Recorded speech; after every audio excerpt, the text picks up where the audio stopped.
bem-vindos ao nosso podcast. Estamos hoje inaugurando a nossa sala de videocast aqui na Arcades, em que a gente tem a intenção de compartilhar temas de relevância e de interesse relacionados à nossa estratégia, ao nosso negócio. E iniciamos, portanto, esse nosso primeiro videocast trazendo o tema de transição energética. E, para isso, a gente tem dois convidados especiais conosco aqui. Primeiramente, Luiz Viga, CEO da Fortescue Brasil, e Felipe Martinelli, o nosso Head de Energia e Transição Energética na Arcades Brasil. Bem-vindos, muito obrigada aqui pela presença de vocês. E a gente vai iniciar aqui o nosso bate-papo com algumas perguntas, né? E a primeira delas, acho que queria ouvir um pouquinho da perspectiva de cada um de vocês. Como vocês avaliam o momento atual da transição energética no Brasil e globalmente, né? Quais são os principais desafios e as oportunidades que a gente consegue enxergar e como é que o Brasil se posiciona nesse contexto? Maravilha. Primeiro, obrigado, Karen. Obrigado, Felipe. É um prazer estar aqui com vocês. Obrigado, Arcades, pela oportunidade. Parabéns pelo programa, pelo podcast. Uma honra estar com vocês. Pergunta de $1 bilhão, né? Até mais, né? Na verdade, 1,8 trilhões de dólares é o que se investe em renováveis no mundo. Então, é pergunta de quase 2 trilhões de dólares aí, como é que a gente faz a alocação desses recursos. Olha, a transição energética, eu acho que até por esse valor, né, pegando o gancho do 1,8, vem subindo cada vez mais no mundo o investimento em renováveis. Então, o mundo está indo nesse caminho, apesar de você ter todas as dinâmicas internacionais hoje, né, com Trump, com tudo que está acontecendo no mundo, mas o mundo está tomando uma decisão de renováveis, seja mais rápido ou mais lento. Mas a verdade é até que vem andando bem rápido, né? Se a gente pensar o que tem sido feito de investimento, é um caminho rápido. Acho que é uma questão de transição energética, né, de efeitos climáticos. A gente vê o impacto na economia ou nas economias quando você tem esses eventos extremos. Aqui no Brasil não foi diferente, no caso do Amazonas, no caso do Sul, no caso do Pantanal. Então, a gente tem vários mostrando aí que a gente tem que trabalhar nisso.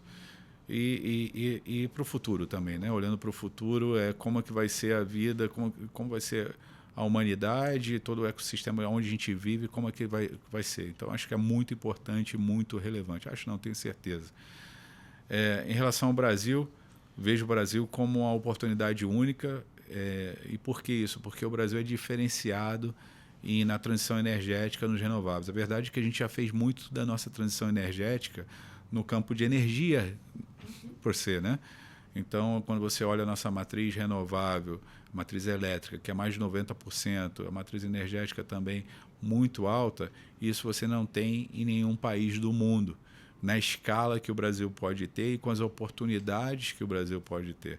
Então, quando você olha essa nova indústria que está se formando, é uma oportunidade enorme para o Brasil dar um salto, né? Então, falando aqui para a audiência, é claro, a gente tem o petróleo, tem o agro e tudo, mas isso deve continuar num caminho agora que já está consolidado.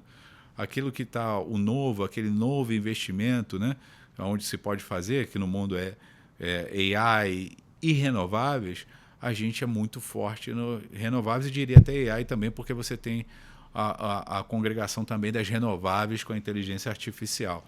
Então, o Brasil está muito bem colocado, está muito bem posicionado. Cabe a gente agora trabalhar para que isso aconteça. Também não cai do céu. Você tem um trabalho enorme a ser feito. E aí, juntando governo, indústria, o corpo docente, financiadores, né, as empresas de engenharia, a sociedade como um todo. E a sociedade é importante, né? A sociedade apoiar e entender que existe uma oportunidade para o Brasil que é a única e a gente apoiar isso daí. Então, a gente fazer os arranjos necessários para que isso saia do papel. Aliás, no Brasil já saiu, mas sair do papel do Brasil para o mundo, sendo o Brasil esse grande provedor dessa solução energética, dessa transição energética. Então, essa é a minha visão. Não, e acho que, né, até complementando um pouco, e eu concordo com o Viga, né, eu acho que a transição energética é um caminho sem volta, né? E como o próprio nome diz, é a transição, não é uma coisa que hoje vai ser resolvida amanhã. É um trabalho árduo que a gente tem que fazer continuamente E não é um trabalho de uma pessoa e nem de um país, é um trabalho que tem que ser feito globalmente, em conjunto. Cada um tem o seu papel dentro da transição energética. Mas eu acho que a gente está progredindo muito bem, sim. Eu acho que cada vez mais e mais a gente está conscientizando a população sobre a importância da transição energética, né? E ter a população ao lado desse discurso é fundamental para a gente acelerar essa economia. O Brasil tem um papel importantíssimo e super interessante, né? Ademais que a gente já tem a matriz energética e elétrica super renovável, a gente tem um preço muito acessível de energia também, né? Então, comparado com o mundo, apesar de que a gente está vendo o preço da energia crescendo globalmente também no Brasil, né? Comparado com o mundo, a gente ainda é competitivo na energia.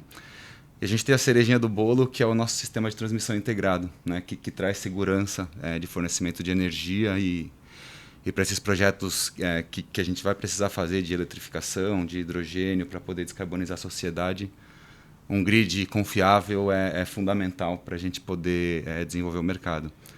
É o que a gente fala da transmissão para transição, né? É o bottleneck, mas é também o enabler para isso acontecer.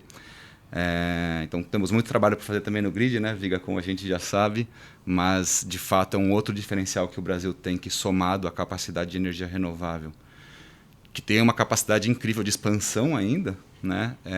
Eu acho que coloca o Brasil na vanguarda para a gente poder ajudar o mundo a descarbonizar. Então, é um tema aí super interessante. Eu acho que esse é um ponto importante para a gente explorar com a nossa audiência, né? Por que a gente ouve tanto falar hoje de transição energética, né? A gente acabou de ter a Semana do Clima de Nova York, né? E a gente viu ali como é uma pauta cada vez mais forte, e claro, porque a energia é responsável por grande parte aí das emissões de carbono e, portanto, é um fator crítico para a descarbonização das economias, né? E a iniciativa privada, cada vez mais, assumindo um protagonismo efetivamente em todas essas pautas e discussões de mudanças climáticas e de transição energética, né? Porque ninguém sozinho vai conseguir fazer isso, né? Governos ou instituições, quer dizer, a gente precisa de um esforço da sociedade como um todo para que a gente consiga ter sucesso nessa agenda, né? E aí, pegando um pouco desse gancho, né, como é que vocês veem o papel de grandes empresas, né? A Fortescue ou do lado da consultoria Arcades, né, para que a gente possa acelerar a transição e garantir que ela seja sustentável e inclusiva, né? Uma outra pauta que é muito importante, né? A gente fala muito da transição justa, né? Então, como é que vocês enxergam o papel das empresas nesse sentido? Primeiro, eu acho que a gente tem que liderar por exemplo, né? Então, no caso da Fortescue, a Fortescue tomou uma decisão de descarbonizar suas operações. É um investimento previsto de 30 bilhões de reais, no qual a gente já investiu já fez um bom investimento em várias soluções. Então, a gente tem um trem que a gente chama Infinity Train, que é um trem recarregável, né?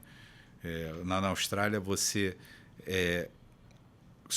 ele está no nível mais alto, a área de mineração, ele desce carregado, e aí, por gravidade, você carrega essa bateria, você entrega a bateria ao minério de ferro no navio, e aí, quando ele sobe descarregado, está utilizando a energia que foi acumulada ali para voltar.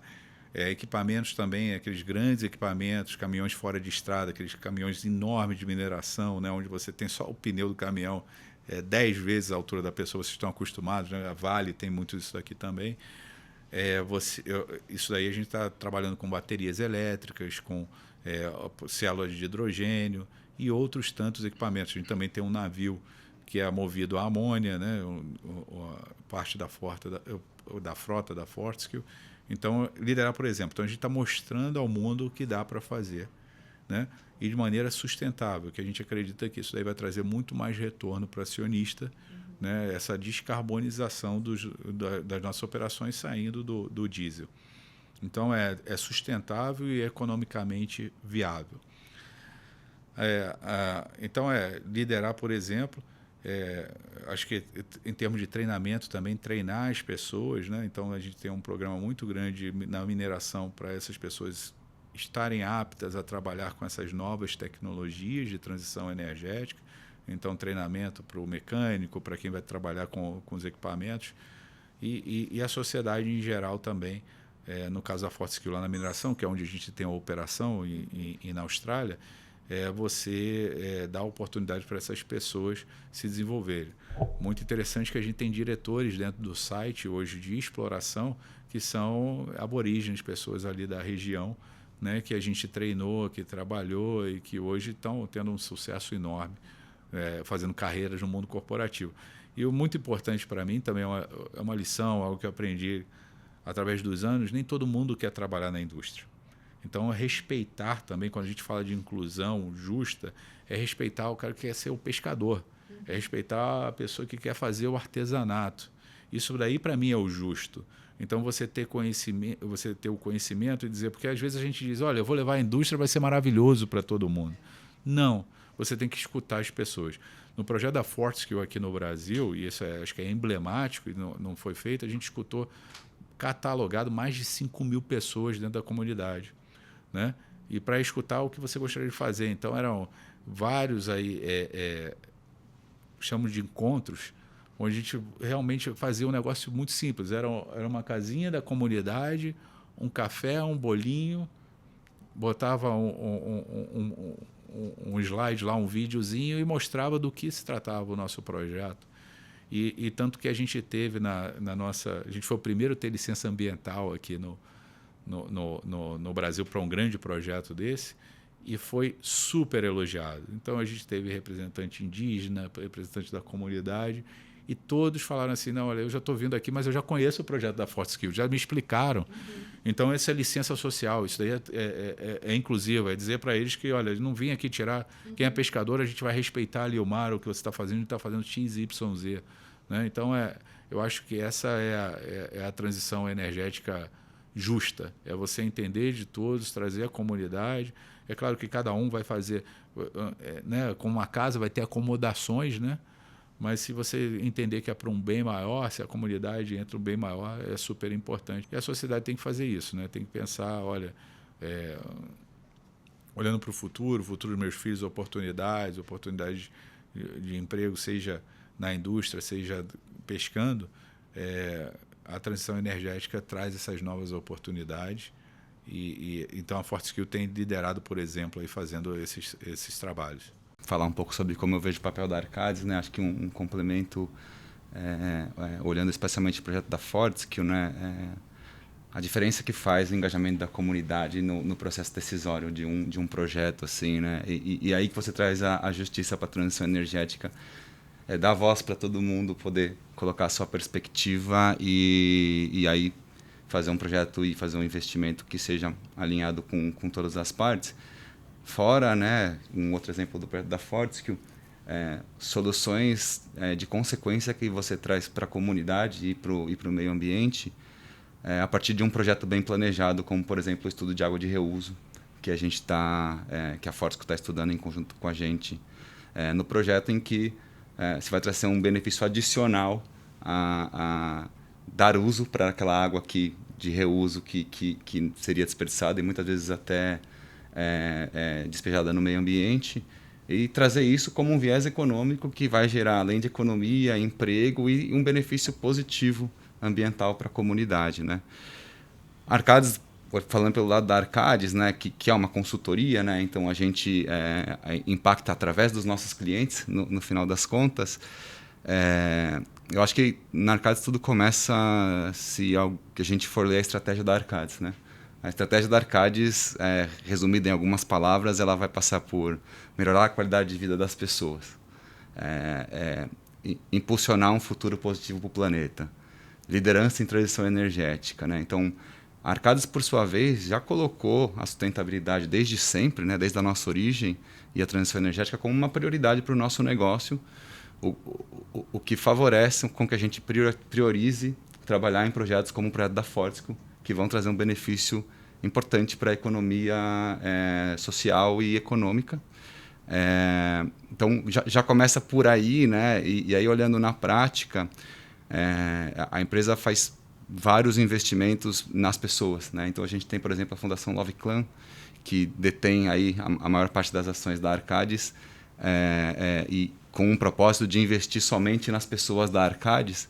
E a gente criou o Energy Transition Academy, no qual a gente está investindo em capacitar os profissionais, especialmente os mais jovens, para estarem prontos para essa demanda de transição energética, para as sustentáveis que vão vir. Então, a gente está upfront, capacitando os nossos profissionais para a gente poder contribuir tecnicamente, que é o nosso papel como consultor, para entregar o melhor projeto, trazendo inovação, trazendo inclusão, trazendo sustentabilidade.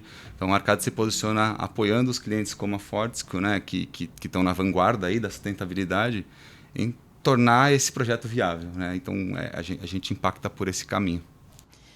Muito bom. No final, a gente está falando aqui de situações e desafios novos, né, que têm uma complexidade importante. A gente está falando de novas tecnologias que precisam ser aplicadas e viabilizadas.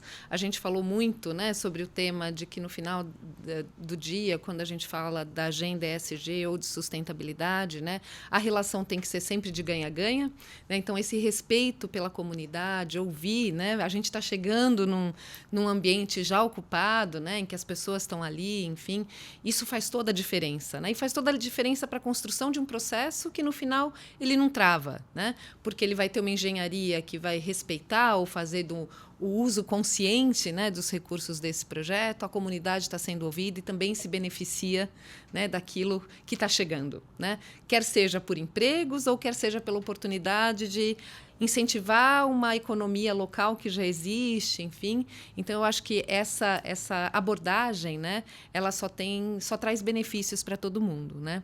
E a gente falando aí de novidade, de inovação, né, do ponto de vista de vocês, para a gente acelerar esse processo de descarbonização, né, das indústrias e da infraestrutura, né, quais seriam essas tecnologias que hoje vocês consideram que seriam as mais inovadoras ou as melhores ou as mais aplicáveis, enfim, para que o mundo investisse nesse processo de transição energética?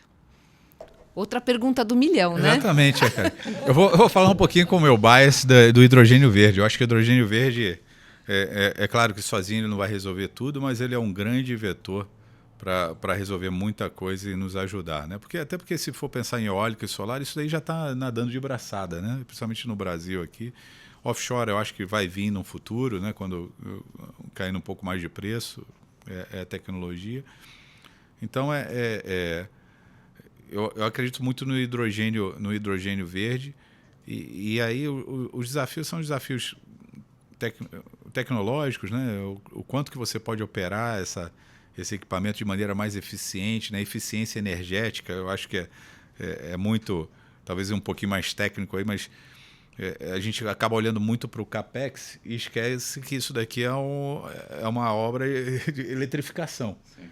Né? Então, quanto menos você utilizar de energia, mais eficiente é o seu processo. Então, tudo que a gente tem que estar olhando olhando a energia. Você falou um pouquinho também, Felipe, de transmissão. Eu acho que o eletrolisador pode ter um caminho também de ser uma resposta de demanda, né, no sistema elétrico e ajudar o sistema elétrico na estabilidade do sistema. Seja produzindo a mais em alguns momentos e seja produzindo a menos e de uma maneira que seja um ganha-ganha. Uhum. Né? E com isso o ganha-ganha é o seguinte, você vai ajudar o sistema e você vai encontrar alguma maneira do sistema de não onerando o sistema, na verdade, reduzindo o custo do sistema e aumentando a rentabilidade de um projeto. Então, a gente começa a olhar essas inovações. A questão de funding também, né? Tem milhões aí de contratos cost for difference ou preço de suporte, como foi feito lá no PPA, né? O funding que se capitaliza quando o preço está lá em cima e ajuda o projeto a manter uma quantidade de receita se o preço está lá embaixo do produto, né? Para ajudar a ter contratos de longo prazo. O governo mesmo, né? A gente fala aqui na transição energética, né? E falar dos biocombustíveis, a gente teve o combustível do futuro, o plano de hidrogênio de baixo carbono, voltando ao mecanismo financeiro, o EcoInvest, que é para você atrair capital estrangeiro. Né? Então, todos tem uma quantidade, o CAPEX mesmo, da gente abaixar CAPEX. A verdade, falando de hidrogênio verde especificamente, o que a gente tem que fazer, a gente tem quase que um portfólio de soluções para ir trabalhando em cada uma para reduzir o custo o mais rápido possível, para ele ser disponível para todo mundo. Quer dizer, quando eu digo disponível, você tem uma opção aqui que emite CO2, que você tem um problema ambiental, e você tem uma solução aqui ao mesmo preço verde, né? E aí você vai falar, mas Luiz, isso é utópico, você está louco. Olha, um dos maiores problemas que a gente tem hoje no sistema elétrico é excesso de energia solar, né? E há 12, 15 anos atrás não existia solar. Aqui, olhando aqui para todo mundo aqui, se você pensar, não existia painel solar nessa quantidade, e hoje a energia mais barata é solar, né? Com todos os seus desafios de intermitência, que a gente pode discutir aqui horas e horas, mas há 15 anos atrás isso daqui era caro, não era viável e tudo. E aí começou, na China principalmente, a investir, e hoje é baratíssimo. Então, se você deixar isso daí, vai... E não é um problema só do Brasil, é do mundo, que a gente tem um excesso de solar que causa até problemas, às vezes, no sistema, que a gente tem que lidar agora de maneiras diferentes. Então, voltando no caso do hidrogênio, a evolução da tecnologia também, a gente está há 15 anos atrás como estava a solar. Então, a gente só está começando. Então, você encontrar essa eficiência, seja no serviço da consultoria, engenharia, quantidade de horas que a gente gastou num projeto desse da Fortescue foi 100, né? O exemplo. A gente vai utilizar no próximo 80, no próximo 70, no próximo 60, 50, até chegar a 40 horas, porque a tecnologia tem muito, a engenharia tem muito que aprender ainda do que fazer. Então, são vários caminhos, são várias caixinhas que você tem que ir trabalhando e tudo. Mecanismos de demanda, de fomento à demanda também, né? Então, você ter lá os mandatos, né? Como foi feito. E é engraçado, tudo que eu estou falando, tem que fazer uma coisa nova? Não, é repetir o que a gente fez no passado, porque o pró-álcool foi assim, a gente só tem combustível a álcool no Brasil, a indústria do etanol, que é enorme no Brasil, é uma referência mundial, porque lá no passado alguém resolveu botar e dizer, agora, sei lá quantos por cento foi, eu vou chutar aqui, 1% do combustível vai ter que utilizar álcool, né? E aí isso daí foi subindo e hoje já chegando quase a 30%. E os carros estão andando aí bem, sem nenhum problema. E muito mais sustentável. Muito mais sustentável, exatamente, né? Olha, de novo falando de tecnologia, é impressionante a gente como ser humano, a gente, e a maioria, a gente não gosta muito de mudança, né? A gente gosta sempre da mesma coisa. E eu vejo assim, gente falando, eu não gosto de carro elétrico, porque o carro elétrico não faz barulho, né? Eu gosto do motor e tudo. E ótimo, é uma preferência sua, respeito, né? Mas não vem me dizer que o carro elétrico não é um avanço. Eu vou muito a Brasília, Brasília tem uma frota muito grande de Uber com carro elétrico. E a primeira coisa que eu faço, eu dou bom dia, assim, e aí eu já pergunto, e aí, volta para a combustão? Ele fala assim, doutor, mas nunca mais. É uma delícia dirigir. É uma delícia. Parece mais leve, né? Exatamente, mas mais do que isso, quanto que você economiza por mês? Exato. Doutor, R$4.000. R$4.000 por ano são R$48.000. Em 5 anos, a vida útil do carro são R$250.000 quase. 240 mil, né? Acho que essa é a conta. Então, o pessoal não quer trocar. E você não precisa parar mais no posto de gasolina para ficar esperando lá. O cara, muitos deles estão reabastecendo em casa, tudo. No escritório, né? O cara arruma um jeito, ele está dormindo, o carro dele está reabastecendo ali.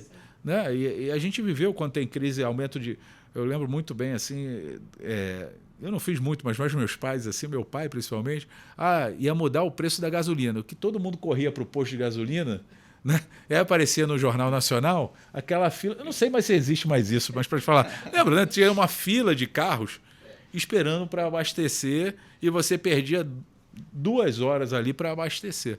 Então, a tecnologia muda e é interessante da Fortescue, a Fortescue começou em terrenos que não eram tão atrativos em termos de mineração, né? E o nosso fundador, o chairman da empresa, disse o seguinte, olha, a coisa que eu tenho certeza é que a tecnologia vai mudar para tudo. A solução que tem hoje vai ser diferente da solução de amanhã, né? E essa solução aí foi o que aconteceu na Fortescue. A Fortescue hoje é uma das empresas mais rentáveis de mineração porque a gente acreditou e a tecnologia mudou. Se você volta para o nosso passado, o nosso próprio passado do Brasil, tudo aconteceu a partir de investimento em inovação, né? Desde as grandes hidrelétricas, passando pelas renováveis, passando pelo etanol, e agora a gente está aí enfrentando o hidrogênio, né? E a forma da gente conseguir viabilizar os mercados é insistindo em melhorar a eficiência, em melhorar a inovação, em trazendo competitividade. Foi o que aconteceu no caso da Solar, né? Como o Viga disse, uma coisa que 15 anos atrás talvez quase não existia. Hoje em dia a gente tem aí a Solar, até virou um problema, né? Porque a gente tem o problema do curtailment hoje no país, justamente de tanta energia solar que a gente gera. E parênteses, né? Os projetos de hidrogênio podem... Problema bom, né? Problema bom de resolver. Energia, né? A gente Problema assim, bom de né? resolver. Exatamente, faltar, né? A gente tem que resolver Exatamente. essa quantidade aí, mas aqui que problema bom, né? É um problema que a gente tem hoje que pode gerar um puta do impacto adicional. Porque você pode usar isso como um driver para desenvolver a indústria, por exemplo, do hidrogênio. Né? Porque o hidrogênio é altamente intensivo no uso da energia. Se você aproximar o consumo da produção, você melhora o equilíbrio do sistema. Né? Então, esse tipo de coisa é o que a gente tem que, de fato, falar. Né? E olhando para as carbonizações... A gente ainda tocou pouco nisso, né? Quando a gente fala de eficiência energética, vocês estão fazendo trabalho, não é algo que era a primeira coisa, né? Não é. Mas é grande... É um grande diferencial. É um grande diferencial. E quando você olha, né, tem uma série de estudos que a gente já fez no mercado de, né, quais são as tecnologias emergentes para a gente poder descarbonizar o planeta e a saber que praticamente 1/3 de todo o carbono emitido no mundo vem do setor de energia, né? Então é super relevante. Se você consegue ter sucesso aqui, você já resolve uma boa parte do problema e você impacta consequentemente os setores que são usuários, que são os hard to abate, dessa descarbonização, mas todas são tecnologias emergentes, talvez exceto uma, né? O que o estudo diz? Investir mais em renováveis globalmente. Não é mais uma tecnologia emergente, talvez exceto o offshore wind, né? Que é uma coisa relativamente nova que a gente está olhando, mas esse é um driver para a descarbonização. Outro driver é eletrificação, através dessa energia renovável. Outra tecnologia para a gente desenvolver mais e mais e mais para trazer mais sustentabilidade. Outro driver, eficiência energética, né? Que é o que a gente acabou de falar aqui. Como que a gente melhora a eficiência energética para a gente diminuir perda, né? No final das contas. Outro drive, biocombustíveis, que com a lei aí do combustível do futuro, a gente tem visto grandes projetos de biometano, de etanol, biodiesel, avançando no papel, saindo do papel, né? Avançando para a construção, dado esses incentivos que a gente está promovendo. E aí termino com os últimos 3, né? Acho que baterias, como o Viga já colocou, acho que é um puta mercado para a gente explorar aqui, assim, tem capacidade infinita da gente evoluir esse mercado com inovação, é um mercado novo ainda. E a gente vai ter o leilão de bateria no Brasil em breve, né? Que vai ser fundamental aí para a resiliência do nosso sistema elétrico. A gente tem captura de carbono, que é também uma tecnologia nova que para, eventualmente, por exemplo, para o óleo e gás pode ser uma boa solução. E a gente tem, para mim, o mais importante, que é o que a gente já falou bastante, que é o hidrogênio. Né? O hidrogênio ele serve como um elo entre diversas cadeias de fornecimento do país. Ele conecta a energia com a indústria de fertilizante. Ele conecta a energia com a indústria de mineração. Ele conecta a energia com o aquecimento predial, por exemplo, na Europa. Então, ele é o grande elo que, se bem trabalhado, ele vai desenvolver todo o restante, que também vai ser necessário, não é uma solução única, mas ele é o grande elo para a gente conseguir fazer isso acontecer. Muito bom. Felipe, eu acho que eu vou pegar o gancho com você de novo, né? A gente tem a grande oportunidade aqui de ouvir o nosso cliente, né? Contando e falando sobre os desafios todos, né? Que a gente tem aí nesse processo de transição energética, no negócio, enfim. E nós, como consultoria, né? A gente... E tendo os clientes no centro de tudo aquilo que a gente faz, né, a gente tem tentado adotar cada vez mais uma abordagem integrada em tudo aquilo que a gente faz. Né? Então, nós temos uma competência de engenharia que é única e que a gente consegue trazer e pensar, né, em adaptação, em resiliência, em sustentabilidade, né, combinada com todas as preocupações e questões socioambientais. Né? Então, hoje, a licença não só a licença formal, mas a licença social como algo muito relevante para que a gente consiga avançar de maneira, né, a conseguir o ganha-ganha que a gente tanto espera, dentro de um ambiente complexo e novo. Né? A gente está enfrentando desafios e testando tecnologias e buscando a viabilidade, e reduzindo riscos, enfim, né? Em que a gente fala tanto em inovação humana, quer dizer, a consultoria agregando, né, o seu conhecimento e a sua expertise para a gente achar as melhores soluções, quanto nas soluções de tecnologia e digitais. Né? Como é que você tem visto, Felipe, que essa integração, né, da engenharia ambiental e inovação, soluções digitais, tem trazido resultados aí para os nossos clientes? Eu acho que passou a ser fundamental, né? Assim, a gente olhar isso junto, porque, aí voltando para o que a gente falou um pouco antes, né? É um mercado que a gente está procurando eficiência, né? Inovação, eficiência, melhorar a produtividade, né? E quando você olha em conjunto, né? Todos os aspectos técnicos de engenharia para atender performance de planta, atender CAPEX e OPEX, como a gente falou, atender cadeia de fornecimento, mas você não olha isso também sob a perspectiva socioambiental, eventualmente todas as soluções que você está tomando aqui não são aplicáveis para o ponto de vista socioambiental. Eventualmente a comunidade não vai aceitar essa solução, eventualmente o licenciamento ambiental não vai ser possível nessa solução. Né? E aí, de novo, a gente está procurando soluções que sejam altamente de alto impacto para o negócio do cliente. Então, a gente tem hoje na casa alguns projetos em que a gente faz a engenharia, o licenciamento e a sustentabilidade em conjunto. A gente tem resultados fantásticos, assim, de reduzir, às vezes, 35% o custo e o prazo do licenciamento ambiental. Né? Quanto vale isso para um desenvolvedor ganhar 35% de prazo? Né? Eliminar alguns riscos que você teria socioambientais por não ter feito esse assessment ideal. Então, a gente tem visto como um ótimo valor, assim, os clientes têm dado um feedback de que, de fato, é um grande diferencial, né? E eu vejo que, né, futuramente, a gente não vai fazer projeto que não seja dessa forma, porque a sinergia que você traz em encontrar a solução ótima, técnica, econômica, ambiental e social em conjunto, coloca o desenvolvedor e o cliente numa posição muito favorável no mercado também. Então, acho que é uma tendência aí que a gente tem trabalhado muito e que tem impactado muitos projetos. Vika, eu queria agora talvez explorar um pouco com você, né? A gente, enfim, né? O projeto da Fortescue é no Brasil o projeto que está mais avançado na questão do hidrogênio verde, enfim, e a gente sabe quantas barreiras e quanto vocês têm trabalhado também. Né? Porque como o tema é novo, a gente sabe que a gente precisa ter uma estrutura de regulação, enfim, né? E de políticas públicas que deem base, né? E que viabilizem a equação, aí, o equilíbrio entre custo e risco. Né? Como é que você acha que a gente precisaria ainda evoluir no Brasil nessa questão das políticas e da regulação, né? Para que a gente possa acelerar os investimentos e trazer mais tranquilidade para o investidor olhar para o Brasil como um potencial de fato, né, de um investimento seguro? Né? Perfeito. Acho que a primeira coisa é pensar que acho que o projeto da Fortescue, a gente tem a sorte de ser um projeto estruturante. É um projeto de quebrar barreiras, né? E por ser um projeto estruturante que está fazendo tudo novo, ele vai enfrentar, obviamente, desafios novos, mas ele vai ter que passar por todas as fases de execução de projetos e, basicamente, criar a referência, né?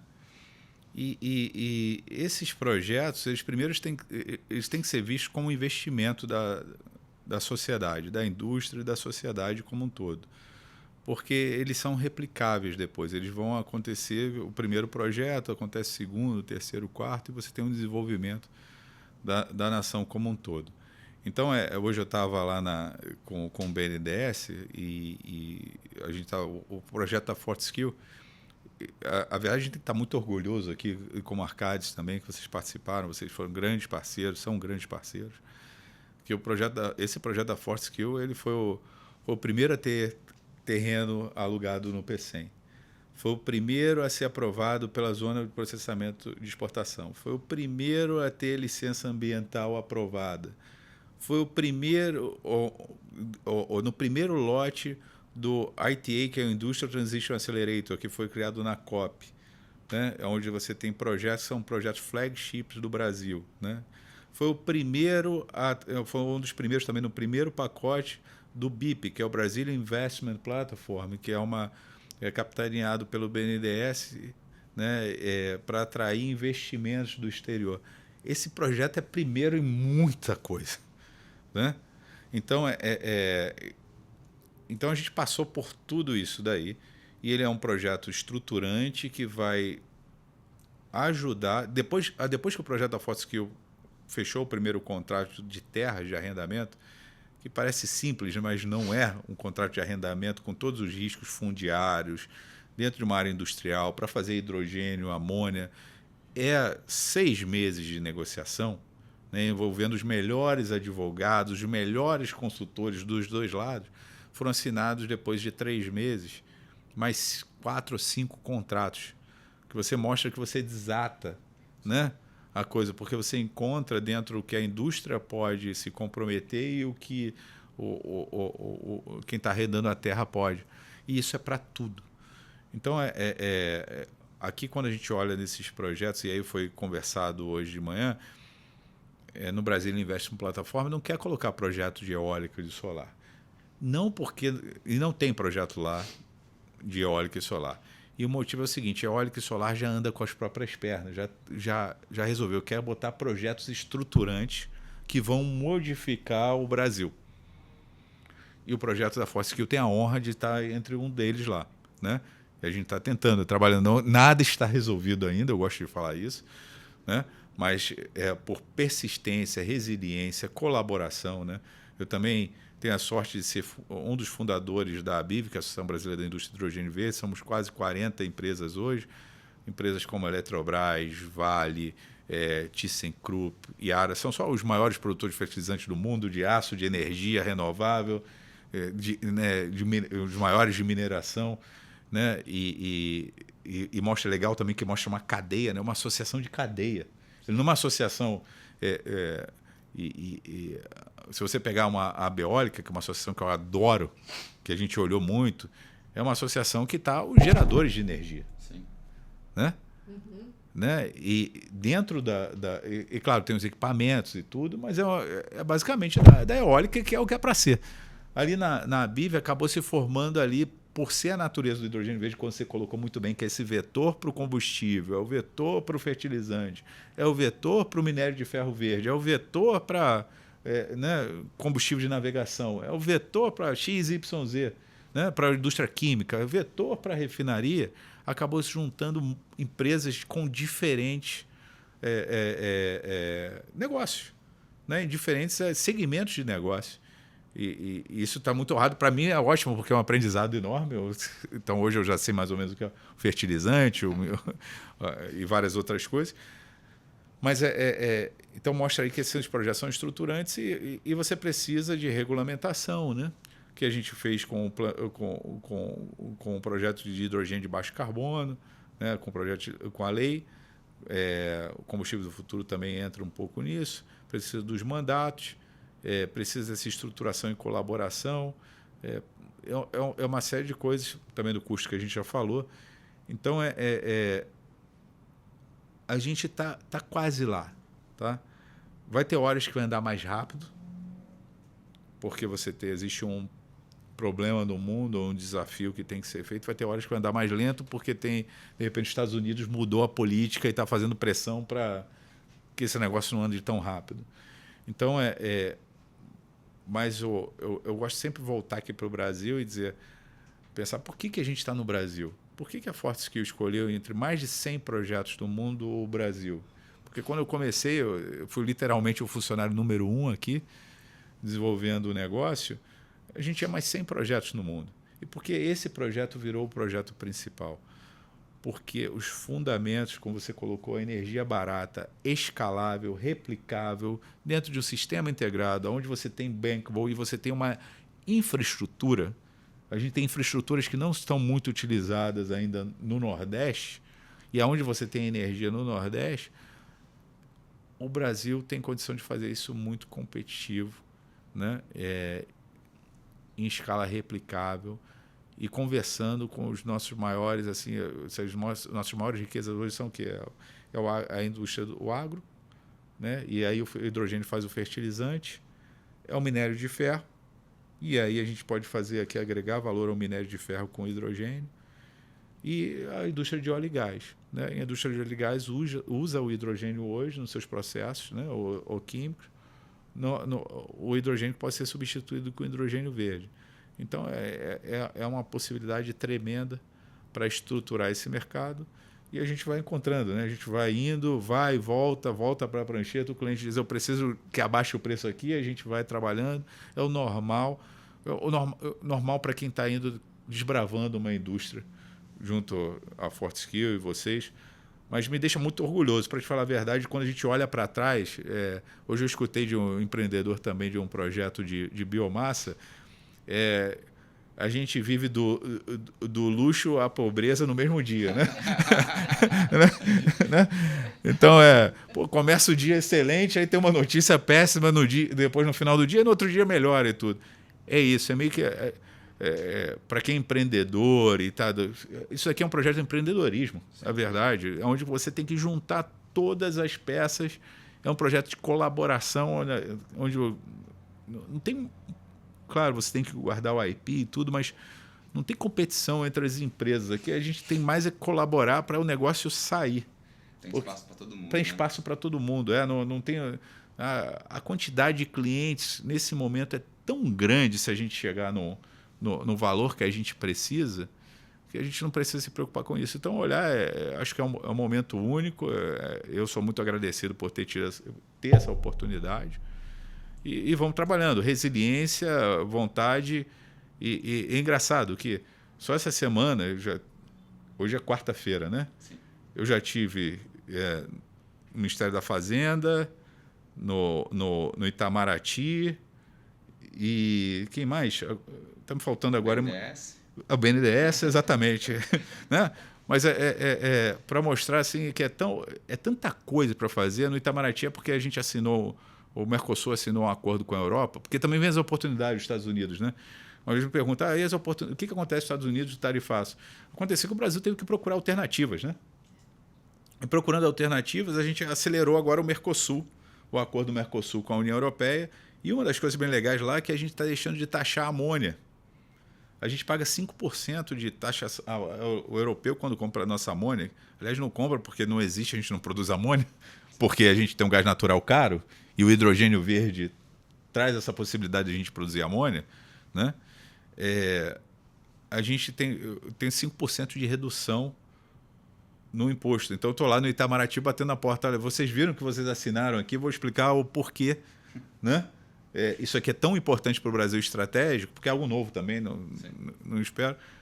E mostrar, olha, se a gente conseguir isso daí, botar dentro da decisão de investimento, vai ajudar muito na viabilidade, talvez até mais do que o próprio incentivo de hidrogênio, que vai ser competitivo. Sim. Né? Então, o trabalho são em vários níveis.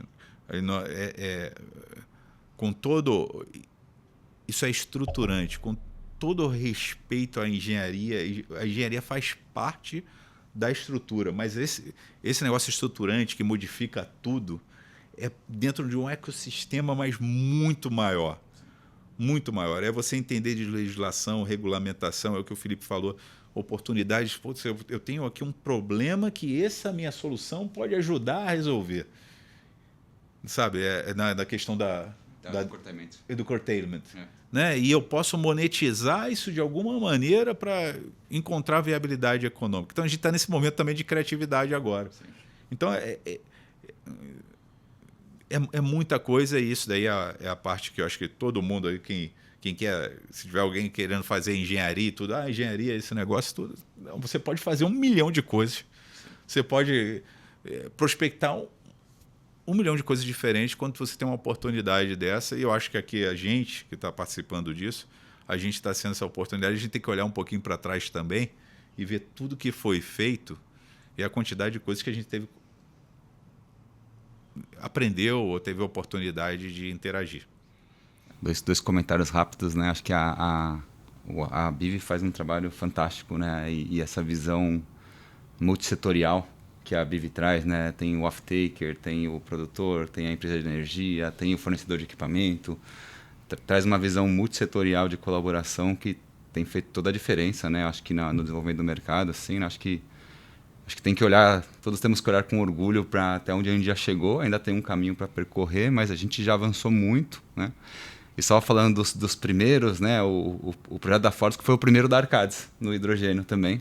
Depois desses vieram mais 15. Né? Então, quantas pessoas estamos formando para o futuro por conta de um projeto estruturante? Né? Esse é um legado que fica para... esse número, eu gostaria de ter não, justamente para chegar para o governo, mostrar para o governo que às vezes o projeto nem saiu do papel ainda. Virou um legado, entendeu? É um legado. Esse negócio, né, que já está gerando receita aqui no Brasil e tem gente empregada por causa disso. Né? E gerando um outro comentário, né? Tá criando profissionais tão completos, né, através desses projetos estruturantes como o da Fortescue, que o Brasil hoje, pelo menos na Arcades, a gente está posicionado como exportador de serviço de hidrogênio. Ou seja, as outras Arcades contratam a Arcades do Brasil para fazer projetos de hidrogênio. Então, o legado que fica, né, e acho que é disso que a gente tem que ter muito orgulho, é fantástico. Traduzindo um pouco, se me permite, Viga, né, o que você colocou, né, que acho que é importante a gente reforçar aqui para quem estiver assistindo, né, que as decisões de investimento, né, elas estão aí, claro, muito ligadas à previsibilidade, à disponibilidade e acesso a recursos, né, em condições que sejam competitivas, a modelos replicáveis, mas que essa questão da política e regulação, ela também precisa ser administrável, porque é uma equação aí que é super complexa de fechar, mas tudo isso precisa estar em equilíbrio, né, para efetivamente, né, esse risco versus custos versus benefícios, a gente conseguir achar a equação adequada, né? Felipe, eu acho que trazendo também para esse ponto, né, dos desafios hoje dos investidores, né, a gente tem a componente aí das mudanças climáticas, né, que trazem ainda desafios adicionais, né? Se antes a gente já tem, né, a questão dos princípios do Equador e quanto as empresas, né, que buscam financiamento têm que estar alinhadas com os princípios, né, ESG, enfim, e boas práticas, né, socioambientais e de governança, né? Hoje a gente tem a componente da resiliência, né?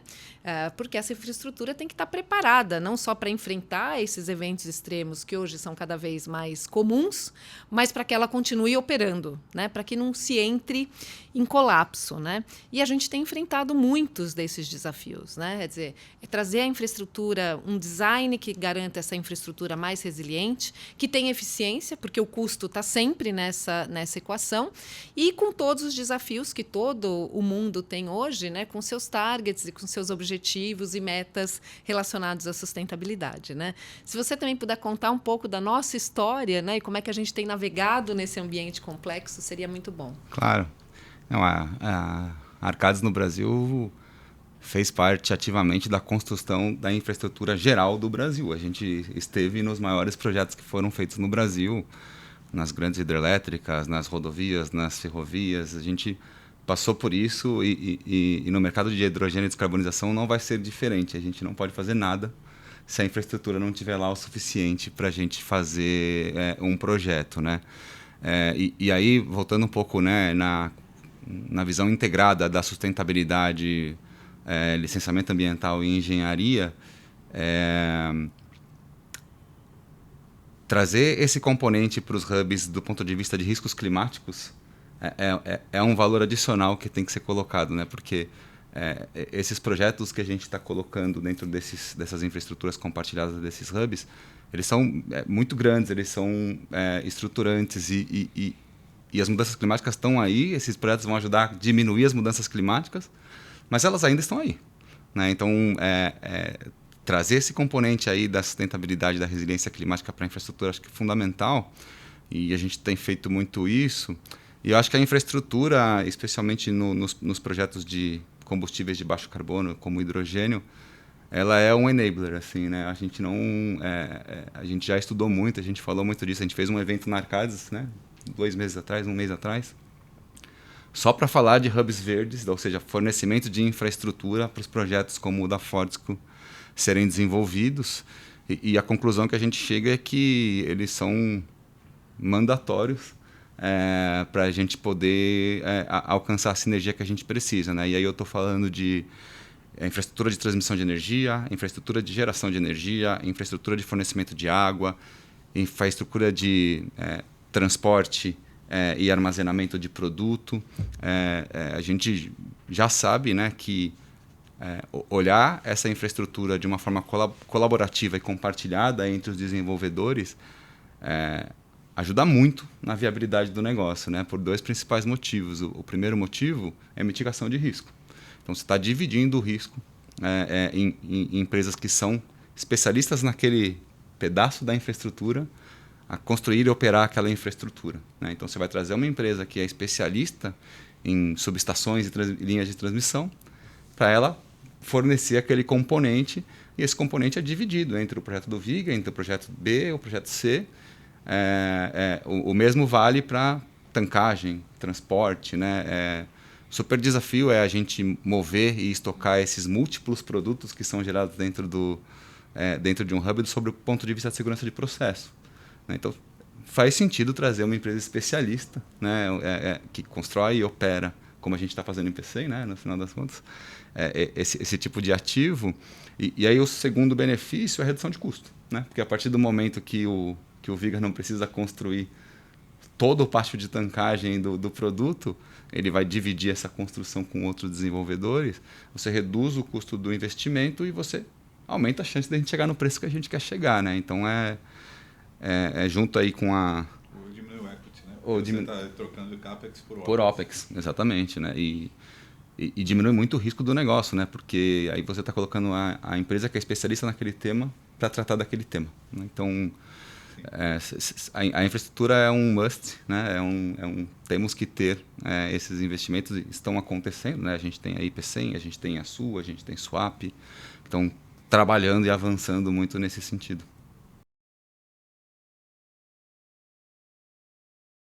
Bom, a gente vai caminhando aqui para o nosso final. Acho que a gente queria aproveitar para uma última pergunta, Viga, e talvez você comentar um pouquinho, né? Claro que são projetos que estão buscando a viabilidade, né? Com tudo isso que a gente já conversou aqui, mas eu queria entender um pouquinho a questão do financiamento, né? Do que você tem visto no mercado, né? O que tem funcionado, né? Como é que né? Em termos de energia limpa, as PPPs têm funcionado como algo importante? Se você puder comentar um pouquinho para a gente, acho que seria super importante.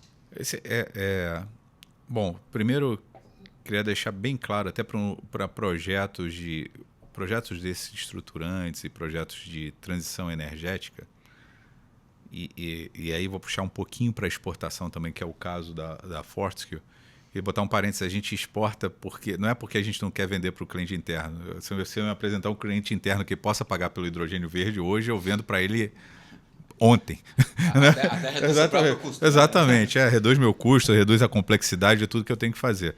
É porque o mercado europeu é o mercado mais que está demandando esse produto, tem mandatos, né? Então ele vai pagar um prêmio por isso daí, eles têm que descarbonizar, tem toda a questão também da guerra da Rússia e Ucrânia, que eles ficaram dependentes do gás natural russo, e o hidrogênio pode ser a substituição para utilizar para cogeração, uma série de coisas, né? Então, e para produtos químicos, a indústria de aço, que seja. Então, olhando para o cliente externo, como a gente está falando de cliente externo, a nossa venda é em dólar, então nosso contrato é redeado em dólar, e com isso aí você consegue atrair fundos de investimentos ou multilaterais ou agências de exportação ao crédito, né, as ICAs e tudo, com um custo muito competitivo. Então, a Selic, por exemplo, aqui no Brasil, que é um problema para a gente como brasileiro, mas para projetos estruturantes desses aí, ele não é um grande problema, porque a gente consegue trazer capital barato do mundo que quer botar em projetos que tenham a sua viabilidade econômica. Então, no caso da Fortescue, todos os bancos que conversamos foram super de braços abertos e querem realmente que um projeto investir num projeto desse. Aí você vai me perguntar: mas Luiz, então por que a gente não faz amanhã, né? É porque a conta ainda não fecha. A gente tem um hidrogênio verde mais caro, temporariamente, até essa indústria se evoluir, né? Lembra lá que o solar era muito mais caro também, e hoje é o mais barato. Mas para isso ele teve que ter algum tipo de ação diferente, inovadora, para poder isso viabilizar. Então, hoje a gente acredita que tem acesso a crédito barato, só que precisa de mais do que isso. O crédito competitivo. Barato até já foi mais barato que isso, porque o mundo está no momento inflacionário. Mesmo o crédito barato lá de fora, se for pegar software, lá era rapaz, eu não estou querendo estar errado agora, mas 0,25% era tão baixo assim, né? E agora a gente fala de software a 4%. Né? A diferença, né, do que era o mundo antes, estamos falando 3, 4 anos atrás, né? E o software, para quem não sabe, é a taxa de referência bancária, né? Então, principalmente o europeu. Então, você tinha lá que era 0,25% e aumentou para 4%. Então, se a gente falar, subiu aí 16 vezes, é mais ou menos isso? Né? Mais ou menos 15, 16 vezes. Né? Então, Então, aumentou muito o custo de capital para você fazer, mas mesmo assim a gente pega o melhor capital do mundo para esses projetos de exportação. E você tem que encontrar mecanismos que sejam ajuda. No passado foi feito em PPA, em energia, preço de suporte. Né? Então, preços mínimos que o BNDES garantiria uma compra de energia caso você não conseguisse vender por aquela energia. Tem uma série de mecanismos ou mecanismos de funding, né? Que no momento, quando você está com um preço muito alto, a amônia já chegou a bater $2.000 a tonelada durante a guerra, quando ela estourou a guerra, hoje está $400 a tonelada. Né? Então, imagina se você tem um fundo assim que toma o risco e diz, olha, o seu preço é 800, quando é acima de 800 eu faço captação nesse fundo, eu fico com os teus 1.200, mas quando também cair abaixo de 400, eu vou injetar esse dinheiro de volta. Então, são esses tipos de mecanismos que se discutem hoje, são mecanismos inovadores. Tudo. Outra coisa também, diferido, né? Será que pode encontrar uma maneira de diferir o capital? Então, a gente precisa de soluções inovadoras, além do off-taker, que vai ser ancorar esse contrato off-taker de longo prazo. Importantíssimo saber que, como foi na solar, na eólica, no petróleo, o que quer que seja, no álcool, a planta que a gente está fazendo o design hoje, ela certamente vai ser mais cara do que a planta que vai ser feita daqui a 5 anos e que vai ser... Essa de 5 anos vai ser mais cara do que a de 10 anos. É porque a gente está fazendo a planta errada? Não. É porque a gente está no momento de aprender, de aprendizado. Então, esse custo vai cair. Né? Então, só que essa planta agora que a gente está fazendo é extremamente necessária, porque se você não fizer, você nunca vai aprender a fazer. Então, aquela planta de 5 anos pode vir a nunca existir. A planta de 10 anos pode não existir. Então, essa consciência, esses mecanismos financeiros, e aí entra muito estratégia país, estratégia até global, às vezes, como que você faz mecanismos olhando não só o curto prazo, mas olhando ao longo prazo. E entendendo, no caso do hidrogênio verde, no caso do Brasil, essa indústria realmente tem a chance de ser competitiva. A gente nunca pede incentivos para uma indústria que a gente entenda que não vai ser sustentável economicamente. Ela tem que se pagar. Por mais que seja verde, seja ótima, ela tem que ter o retorno dela. E o que a gente acredita é que isso daí vai, por eficiência, a gente vai melhorar essas plantas, como aconteceu lá no último caso na solar, como aconteceu até então, o carro elétrico era a Tesla, né? Sim. E aí surge BioID aqui. Quem escutou quantos anos tem BioID aqui no Brasil? Aqui? Parece uma eternidade, né? Mas deve ter 2 anos? Tem uns 2 anos, eu acho. 2 anos.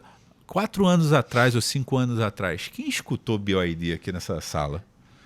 Né? Então, aliás, eles eram fabricantes de painel solar também, BioID, né? Acho que sim. Né? Então, ninguém sabia quem eram os caras e hoje está cheio de carro BioID aí vendendo. É o carro que mais vende. Eu acho que é interessante também, né, que pegando no gancho dos custos, né, a gente já está vendo os custos dos projetos do CAPEX dos projetos de hidrogênio baixar. Sim. A gente estuda todo ano no Arcadis o custo anual, né, que a gente está chegando, e a gente já viu que do ano passado para esse ano já baixou. O que significa que a gente está avançando mesmo antes dos projetos estarem em implantação. O que significa que a gente vai acelerar muito isso quando os projetos forem para implantação. A gente vai baixar mais rápido ainda o CAPEX. Então, a gente vai chegar lá, né, Duviga?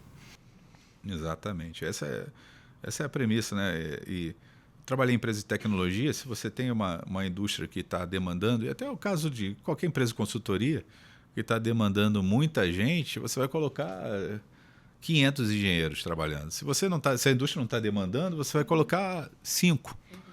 Então, 500 engenheiros vão pensar muito melhor e vão encontrar soluções muito melhores e mais baratas no negócio. Então, acho que o Felipe colocou muito bem. A gente já está vendo redução de custo mesmo antes de começar. Né? E a gente tem que continuar nesse caminho.